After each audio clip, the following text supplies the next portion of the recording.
میں قربان جاؤں اللہ کے نبی کے ہاتھ کی برکت پر، جس چیز کو میرے نبی کا ہاتھ لگ جاتا تھا اللہ اس میں برکتیں ہی برکتیں ڈال دیتا تھا۔ اللہ کے نبی نے نبوت ملنے کے بعد سب سے پہلے مشرکین مکہ کے اپنے گھر میں دعوت کی کہ جب یہ لوگ دعوت پر آئیں گے تو ان کے سامنے توحید کا پیغام رکھا جائے گا، ان کے سامنے رسالت کا پیغام رکھا جائے گا۔ تقریباً 40 آدمی جمع ہو کر میرے محبوب کے گھر میں آئے، بیٹھے، جس میں حضرت امیر حمزہ بھی تھے، جس میں حضرت ابو طالب بھی تھے، جس میں عباس بھی تھے، اور جس میں ابو جہل بھی تھا، ابو لہب بھی تھا۔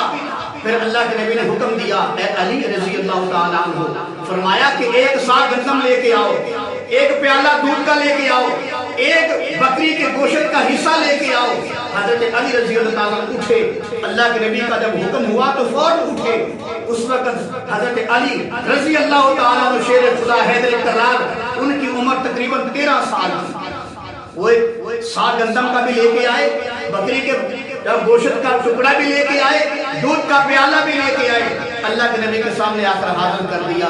میرے محبوب صلی اللہ علیہ وسلم نے اپنے ہاتھ مبارک سے وہ بکری کے گوشت کا حصہ پکڑا، اس کے اپنے دندان مبارک سے، جس دانتوں کا ذکر قرآن بھی کرتا ہے، یاسین، اے سونے دانتوں والے، تو اللہ کے حبیب نے اپنے دانت مبارک کے ساتھ گوشت کے 2-3 ٹکڑے کیے، پھر پیالے میں رکھ دیا، پھر فرمایا اے علی رضی اللہ تعالیٰ عنہ، اب اس کا سالن تیار کرو۔ سالن تیار کیا گیا تو وہ سالن تقریباً 3-4 آدمیوں کا بنا تھا۔ اللہ کے نبی نے فرمایا ان کو تقسیم کیا جائے، تقسیم کیا گیا، 40 آدمی وہ سالن کھا گئے، پھر بھی بچ گیا۔ وجہ کیا ہے؟ میرے کملی والے کے ہاتھ کی برکت کا کمال ہے۔ پھر اللہ کے حبیب نے فرمایا کہ علی رضی اللہ تعالیٰ عنہ، دودھ کا پیالہ لایا جائے۔ دودھ کا پیالہ نبی کے سامنے پیش کیا گیا۔ اللہ کے نبی صلی اللہ علیہ وسلم نے 1-2 گھونٹ دودھ کا پیالہ پیا، پھر فرمایا ان سب کو پلا دیا جائے۔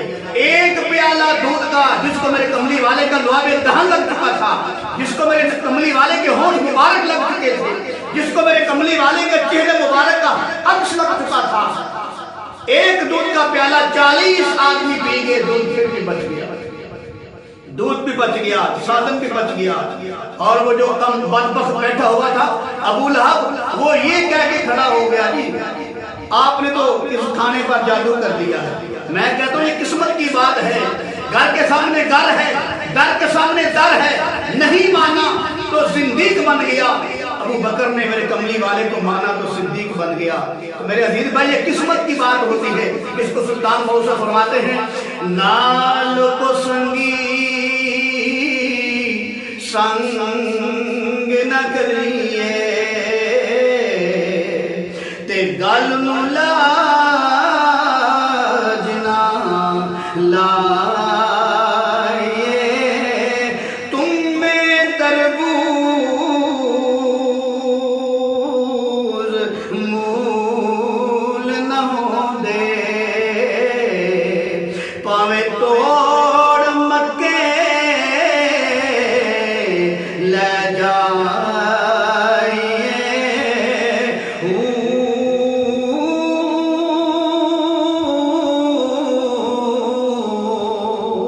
تے کاواں دے بچے او ہنس نہیں ہوندے، پاویں موتی چور چگائے، او کوڑے کھو، ابو لہب کوڑا کھو، کوڑے کھو کدی مٹھے نہیں ہوندے، پاویں منا